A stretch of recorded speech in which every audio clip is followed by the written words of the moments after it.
They are 100 feet or more away from us, and our lives are entrusted to their ability to build an anchor, build a belay, and remain attentive. How do we come to trust a new multi-pitch leader?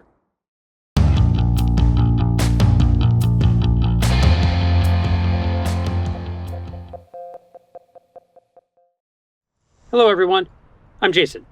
If you've been watching some recent videos of ours, like our one on managing 2 ropes when climbing as a team of 3, there's a link in the description, then you know that my 10-year-old twins have started leading multi-pitch routes. Thus, I've entrusted them with my life as well as the life of their brother. How can I be confident in their abilities? Let's talk about a progression of skills and risk mitigation strategies I use that I think are applicable for setting up any new multi-pitch leader for success. We'll go through the foundational skills pretty quickly as they've all been covered in previous videos. And you can find them all in our rock climbing safety series by following another link in the description. From the very beginning, of course, we wanted to see our boys efficiently top rope belay. That's where they started. In particular, this was about having the right seriousness of purpose, attentiveness, and adherence to the cardinal rule, never let go of the brake strand. And early on, we had the boys learn to rappel. This is for sure needed in multi-pitch environments, but is also needed in some single-pitch scenarios when you come in from the top. From there, we moved on to transitioning at single-pitch anchors. Why? Well, they needed to be able to lead climb, and if you are going to lead up, you also have to get down safely. With all of that in place, single-pitch leads came next. Once they were past the initial discomfort that comes to every new leader, we could move the adult off of lead belay and put a brother on belay duties.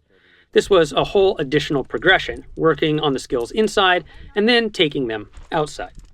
Also, we wanted to get comfortable with working high above the ground, having them follow multi-pitch climbs. Finally, there is building anchor systems, allowing the boys to adjust to a small set of disparate anchor setups and learning how to belay from the top. So, that was the lead up, but before we get into the final progression of taking on a multi-pitch lead, let's talk about a 4-step process that happened within each of these previous steps. Within each skill, we followed the same method many physicians use to learn new techniques: observation, assistance, performance, leadership. So, let's take belaying from the top as an example. Every time they followed up a multi-pitch route, they also got to observe a belay from the top. Further, we would use bolts at our home wall to see the systems constructed, not just used and taken down as you would in the field.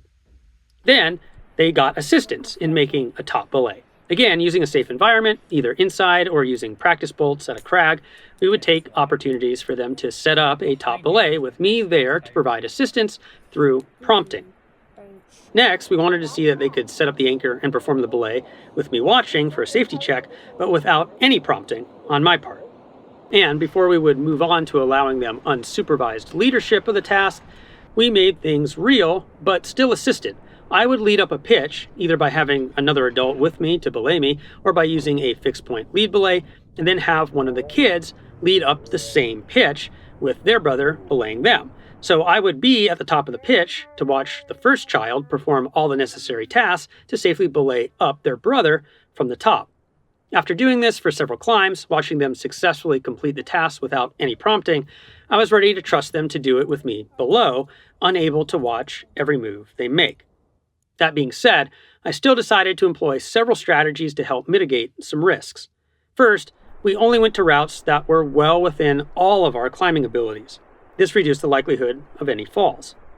Second, I only went to routes that we had already climbed and which we found fun. This was about 2 things.